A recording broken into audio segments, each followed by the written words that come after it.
మాట్లాడితే కేంద్ర ప్రభుత్వం గురించి మాట్లాడతారు. సిరిసిల్లలో టెక్స్టైల్ పార్క్ ఇచ్చింది కేంద్ర ప్రభుత్వం. 2014 బీజేపీ ప్రభుత్వం, ఆనాటి బీజేపీ ప్రభుత్వం.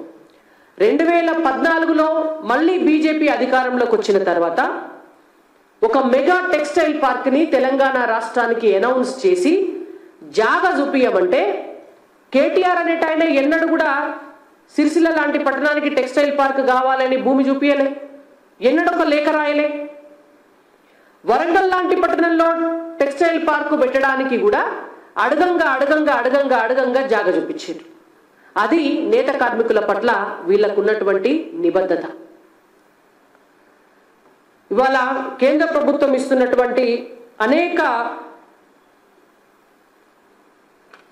పథకాలు, కేంద్రం మెగా క్లస్టర్ పథకం పెట్టింది.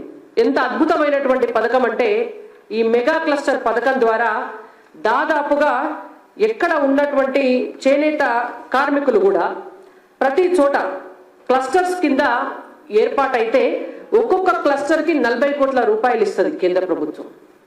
ఎన్నడూ కూడా గత తెలంగాణ రాష్ట్ర ప్రభుత్వం ఈ పథకాన్ని ఉపయోగించుకునేటట్టుగా నేత కార్మికులను ఎడ్యుకేట్ చేయలేదు, వాళ్ళను ఎంకరేజ్ చేయలేదు.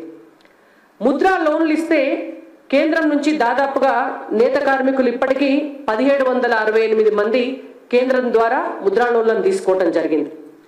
జాతీయ చేనేత అభివృద్ధి కార్యక్రమం కింద సిద్దిపేట, దుబ్బాక, మహదేవ్పూర్, నారాయణపేట్, కార్వాన్, కరీంనగర్, నార్కట్పల్లి ఈ చేనేత క్లస్టర్లన్నిటికీ కూడా కేంద్రం నిధులు మంజూరు చేసింది. ఇలా వాటిని ఏం చేసిండ్రు, ఆ పైసలను పట్టుకొచ్చి నేత కార్మికులను ఏమన్నా బాగు చేసిండ్రా అంటే దానికి గత బీఆర్ఎస్ దగ్గర సమాధానం ఉండదు, ఇప్పటి కాంగ్రెస్ దగ్గర సమాధానం ఉండదు.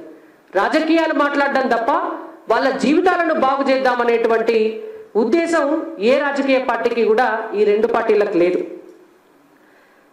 చేనేత రంగంలో పిఎల్ఐ పథకం కింద 10,638 కోట్ల రూపాయలు కేంద్ర ప్రభుత్వం కేటాయించింది.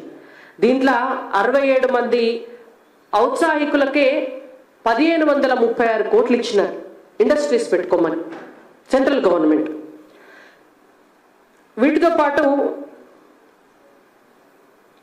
భారత ప్రధాని నరేంద్ర మోడీ గారు 2015వ సంవత్సరంలోనే మనమందరం కూడా చూసినాము, ఫాలో అవుతున్నాం కూడా. మా భారతీయ జనతా పార్టీ నాయకులు కార్యకర్తలు అయితే దాదాపుగా 90% మంది కూడా ఫాలో అవుతున్నారు.